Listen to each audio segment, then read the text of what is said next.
देखिए, Rajiv Sadiya's loss is not Assam loss, it's a total India and universe culture loss. Rajiv Sadiya ji ने जो लगातार असम की सेवा करी है अपने गीतों के माध्यम से, और उन्होंने हमेशा देश को और असम को जोड़ने का काम करा है। और मुझे लगता है ये असम का ही नुकसान नहीं, पूरे देश का नुकसान है। और विश्व की जो संस्कृति है, देश की जो संस्कृति है और प्रदेश की जो संस्कृति है, उनका नाम स्वर्ण अक्षरों से लिखा जाएगा।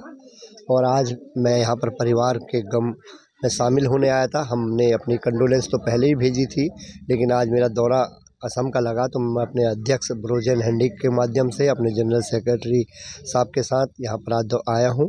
और उस परिवार को हम लोग समाजवादी पार्टियों का और हमारे नेता माननीय अखिलेश यादव जी का और हमारी लोकप्रिय सांसद डिम्पल यादव जी की, उनकी कंडोलेंस भी मैं आप लोगों के माध्यम से उन लोगों को देने आया हूँ।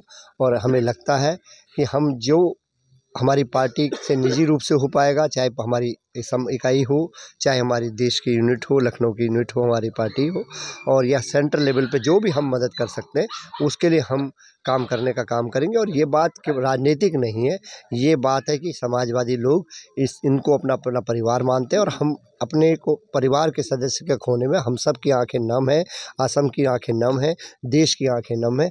और ये बहुत बड़ा हमारे असम के लिए, देश के लिए एक बहुत बड़ी हानि के रूप में हम इसको देखते हैं। So yet not the family has not got the a permanent settlement. You have seen the wife. So how do you see this? The ruling government yet not concerned about this matter. मैं इतना जानता हूँ, हेमंत बिस्वा साहब, जब देश का जो राजा होता है वो व्यापारी होता है तो प्रजा भिखारी हो जाती है। उनका जो सोच है जनता के प्रति मुझे नहीं दिखाई देता, वरना शिक्षा, स्वास्थ्य, रोजगार, इसकी स्थिति असम में बद से बदतर हो चुकी है। प्राइवेट स्कूल बंद हो रहे हैं, आप देख रहे होंगे।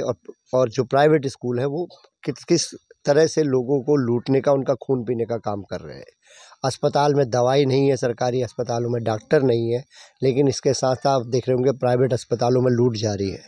इसी प्रकार रोजगार के लिए मैं आपको कहना चाहता हूँ, ये सरकार, यहाँ का जो असम का नौजवान है, दिल्ली से लेकर बॉम्बे तक अन्य शहरों में केवल अपनी आजीविका के लिए भटक रहा है।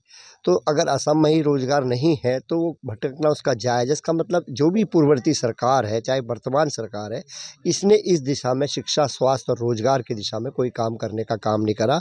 और जो भावनात्मक लगाव अपने कल्चर के लिए होता है वो भी मैं देख पा रहा हूँ। मुझे आके बड़ा दुख हो रहा है कि माननीय मुख्यमंत्री जी ने, हेमंत बिस्वा साहब ने, इसकी कोई जानकारी नहीं ली, इस विषय को गंभीरता से नहीं लिया।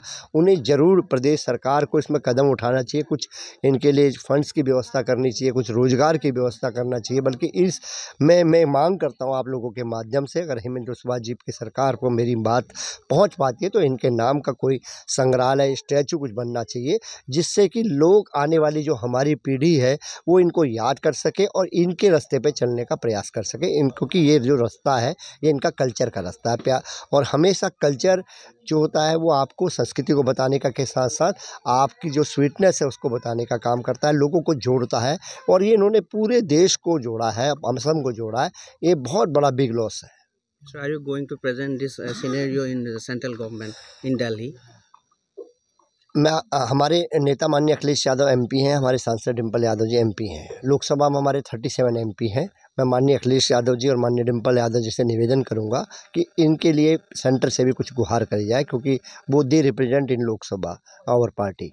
और निश्चित तौर पर अपनी पार्टी के अध्यक्ष जी से कहूँगा कि पार्टी स्तर पर क्या मदद हो सकती है। और अभी ब्रोजेन हेंडिक जो हमारे प्रदेश अध्यक्ष हैं, उन्होंने कहा कि हम भी स्थानीय लेवल पर कुछ फंड इकट्ठा करके इनको देने का काम करेंगे।